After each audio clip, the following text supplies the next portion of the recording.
स्मृती मंधाना आणि पलाश मुच्छलचं लग्न पोस्टपोन करण्यात आलं होतं.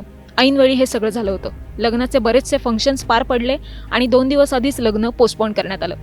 त्यांचं लग्न का थांबवण्यात आलं या संदर्भात अनेक चर्चा केल्या गेल्या. बरेच तर्कवितर्क लावण्यात आले. आज त्या चर्चांना स्मृतीकडून पूर्णविराम देण्यात आलाय.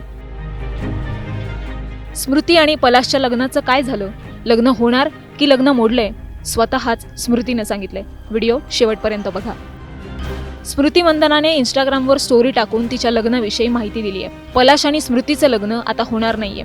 तिने तिच्या पोस्टमध्ये काय म्हटलंय बघूयात. गेल्या काही आठवड्यांपासून माझ्या वैयक्तिक आयुष्याबद्दल अनेक तर्कवितर्क केले जात आहेत आणि मला वाटतं की या क्षणी स्वतः बोलणं अत्यावश्यक आहे. मी अतिशय खाजगी व्यक्ती आहे आणि तशीच राहू इच्छिते.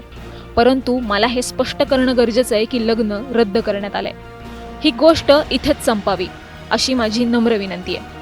कृपया दोन्ही कुटुंबाच्या गोपनीयतेचा आदर करा आणि आम्हाला आमच्या गतीनं हे सर्व स्वीकारण्यासाठी आणि आयुष्यात पुढे जाण्यासाठी आवश्यक तेवढी जागा द्या. आपल्याला प्रत्येकाला मार्गदर्शन करणारी एक शक्ती असते असा माझा विश्वास आहे. देशाचे सर्वोच्च स्तरावर प्रतिनिधित्व करण्याची प्रेरणा हीच माझ्यासाठी ती शक्ती आहे.